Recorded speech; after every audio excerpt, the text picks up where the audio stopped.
বাবা আমাদের জীবনের একটা প্রয়োজনীয় মানুষ। বাবা আমাদের জীবনের এমন মানুষ যিনি আমাদের জীবনটাকে তৈরি করেন।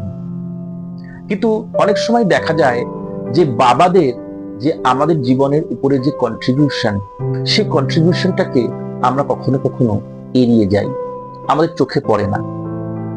আমরা অনেক সময় মায়ের সম্বন্ধে বলি বলি ঠিকই করি, মায়ের সম্বন্ধে তো বলা দরকার যে মা আমাদের ভাত বেড়ে দেন, মা আমাদের কাপড় কেচে দেন, মা আমাদের পড়তে বসতে বলেন, মা আমাদের যত্ন করেন, মা ভালোবাসেন এবং মা আমাদের জন্য অসম্ভব স্যাক্রিফাইস করেন সংসারের জন্য। নিশ্চয়ই মায়ের সম্বন্ধে আমরা বলবো, কিন্তু তার পাশাপাশি আমরা ভুলে যাই যে যে মানুষটা পুরো সংসারটাকে ধরে রাখেন, যে মানুষটা চাকরি করেন বাইরে, ঠাটা পোড়া রোদে পুড়ে অতি পরিশ্রম করেন তার স্ত্রী তার সন্তানটাকে ভালো করে রাখবার জন্য, সেই মানুষটারও কিন্তু অবদান অনস্বীকার্য। শুধুমাত্র কি তবে অবদানই সবকিছু? ভালোবাসা নয়, স্নেহ নয়? অবশ্যই। আমাদের ভারতবর্ষের সমাজে বাবাকে যেন এমন একটা মানুষ হিসেবে দেখা হয় যিনি ভারী হবেন, যিনি গম্ভীর হবেন, যিনি ছেলে মেয়েকে অত স্নেহ দেখাবেন না। সেটা হলেই যেন আদর্শ বাবা। বাবা ছেলে মেয়েদের জন্য অনেক কাজ করে দিচ্ছেন, মা যেমন ছেলে মেয়েদেরকে নিয়ে এদিক ওদিক যান, ছেলে মেয়েদের পড়ার কাজে সাহায্য করেন, বাবারাও করেন। কিন্তু সেই রকম বাবা যেন আমাদের মনে হয় না, ঠিক বাবার মতন যেন হলো না। বাবা হবেন একজন ডিস্টেন্ট লোক, বাবা হবেন এমন একটা লোক যিনি খুব একটা সাংসারিক ব্যাপারে উদাসীন। কেন হবেন? বাবা তো মাকে সাহায্য করবেন, রান্নার কাজে সাহায্য করতে পারেন, বাড়ির কাজে সাহায্য করতে পারেন। বাবা তো সেরকম মানুষ হবেন যিনি সন্তানকে স্নেহের বশে জড়িয়ে ধরবেন। এবং সেরকম পরিবারও তো আছে যেখানে বাবা নেই, কিন্তু সেখানে মাই কখনো কখনো, মা এবং বাবা দুজনেরই কাজ একসঙ্গে করেন, দুজনেরই চরিত্রে অভিনয় করে যান। সেই বাবারাও তো আছেন। বাবা মানে কি ঔরসজাত সন্তান হলেই বাবা? বাবা মানে কি বিবাহিত হলেই তিনি বাবা? না।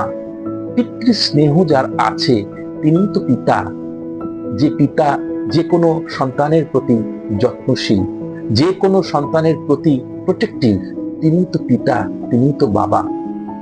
একটা পুরুষ যখন বাবা হয়, তার যে যাত্রা, জার্নিটা লাইফে, অনেক সময় সে বুঝে উঠতে পারে না সে কতটা কঠিন হবে, কতটা গম্ভীর হবে, বা কাঠিন্য এবং গাম্ভীর্য কি আদৌ তার বাবা হওয়ার জন্য প্রয়োজন। সমাজ তাকে অনেক রকম রোল প্লে করতে পারে বলে, সমাজ তার উপরে অনেক নিয়ম চাপিয়ে দেয়। তুমি এটা করলে বাবা, তুমি ওটা করলে বাবা, তুমি সেটা করলে বাবা। বাবা কোনো কিছু করলেই নয়। এক বুক স্নেহ যার আছে সংসারের প্রতি, সন্তানের প্রতি, তিনি তো বাবা। আমাদের সেই পিতৃত্বগুলোর কথা বলতে হবে।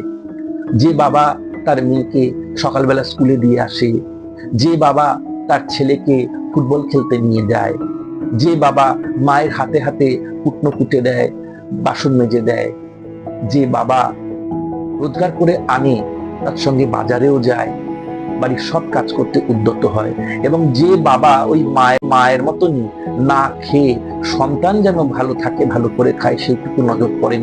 সেই সব বাবাদের কথা আমাদের বেশি বেশি করে বলতে হবে। আমাদের বাবারা শুধু সেরকম নয় যিনি মারেন ধরেন দূরে থাকেন। আমাদের বাবারা তারাও যারা সব রকম ভাবে সন্তানের পাশে থাকেন। একজন বাবা একটা সমাজের চালিকা শক্তি। একজন বাবা একটা সমাজকে এগিয়ে নিয়ে যান, কারণ তিনি শিশুকে পালন করেন, বড় করেন। তাই আজ বাবা দিবসে আমরা সেই সমস্ত রকম বাবাদের যেন ভুলে না যাই, সবাইকে যেন মনে রাখি। শাস্ত্রে বলেছে, পিতা ধর্ম পিতা স্বর্গ, পিতরি পরমং তপ।